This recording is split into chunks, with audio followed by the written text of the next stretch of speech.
আমাদের এই হাত দিয়ে আমরা এই স্বর্ণ আবিষ্কার করছি। এই দেখেন স্বর্ণ, এই যে স্বর্ণ। কি সোনার সন্ধান পেলেন তারা? সেই সোনার সন্ধানে আমরা গিয়েছিলাম সাকান্ন গ্রামে।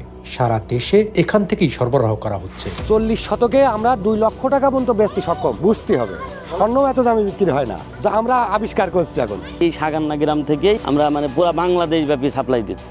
শুধু দেশে নয়, এই সবুজ সোনা এখন যাচ্ছে বিদেশের মাটিতেও। হ্যাঁ, দেশের বাইরেও আমরা দিচ্ছি এবং ভারতে যাচ্ছে। পার্শ্ববর্তী যে দেশগুলো রয়েছে ওগুলো দেশকে আর কি রপ্তানি করছে। সৌদি আরবে এর চাহিদা আছে, এইভাবে চাহিদাটা হয়েছে যে এখান থেকে যারা সৌদি আরব থেকে বেড়াতে এসেছে আমাদের গ্রামে, ওরা যখন এইটা খাওয়ার জন্য নিয়ে গিয়েছে কিছু অংশ, তারপরে ওখান থেকে খেয়ে ওরাও ভেবেছে যে আমাদের এই জিনিসটা ভালো লাগছে, খাওয়া যাবে, এই জন্য ওরাও আবার এই জিনিসটার প্রতি আগ্রহ হয়েছে আর কি। কি এই জিনিস যেটা পুরো সাকান্ন গ্রামের মানুষকে আগ্রহী করে তুলছে?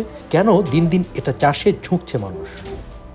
এই যে জিনিসগুলো, এটা যখন রান্না করা হবে, রান্না করার পরে একজনের যদি গরুর গোশ আর এটা যদি 2 পাত্রে রাখা হয়, বলবেন যে না আগে পুঁইশাকের ফলটা আগে খাবো, গরুর গোশটা পরে খাবো, কারণ খাতে এত টেস্ট। যদি মনে করেন যে এগুলো যদি এই যে ছেলে পেলে যেমন বুনবুনি খায় কাঁচা, তাই খাওয়া যাবে, কোনো বিষয় না। এই যে কি লাভজনক ব্যবসা, চাষ না করলে তো বোঝা যাবে না। কালোগুলো তো এটাকে পাকা, এটাই তো বেশি ভালো লাগে, কালোগুলোই তো বেশি ভালো, এগুলো পাকা। আপনার হাতে যে রক্তের ভিতরে লাল হবে, দেখেন এটা ডলা দেন হাতে, এই দেখেন মনে করেন এটা পুরাটাই রক্তে, বুঝেছেন? মনে করেন গরুর গোশের থেকে এটা রক্তে বৃদ্ধি বেশি পাবে, দেখেছেন? মনে হচ্ছে যে পুরাটাই রক্ত।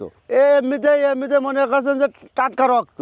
একটা মুরগির বা একটা গরু জবাই করলে যে রক্ত, একটা পুর ফলের গায়ে সেই রক্ত, তাহলে আপনি 1 কেজি গোশ খাওয়ার থেকে যদি একটা ফল খেতে পারেন, তাহলে রক্ত বেশি বৃদ্ধি পাবে।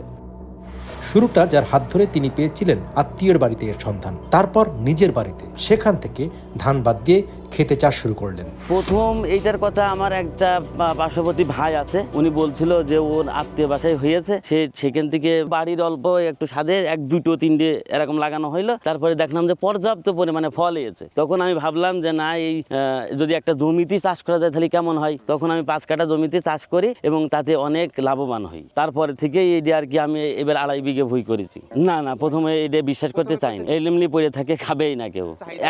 এখন এটা পর্যাপ্ত পরিমাণে চাহিদা এবং সর্বোচ্চ লাভজনক হয়ে দাঁড়িয়েছে এই মেচড়ি। পুরা গ্রাম না, শুধু আমাদের যদি এই পুরা ইউনিয়ন, আমাদের পুরা ঝিনাইদহ যদি চাষ করা হয়, আর এইটা এখন যেভাবে মানুষজন খাওয়া শুরু করেছে, তাতে চাহিদা পূরণ করা সম্ভব না সারা বাংলাদেশে। এই বীজগুলো এরকম করে থবেন, একটু ছাই নেবেন, নিয়ে এরকম করে ডলবেন, ডলে এই পাকনাগুলো সব ছুঁড়ে ফেলতে হবে। এইভাবে রোদে দিয়ে দিতে হবে, দিলে একদম শুকিয়ে যাবে। শুকানোর পর আবার ডলতে হবে আস্তে আস্তে, কেলি ছুলে জন্য যায় না। এবার তারপরে শুকিয়ে গেলে এগুলো পলিথিনের মধ্যে সংরক্ষণ করে রেখে দিতে হবে।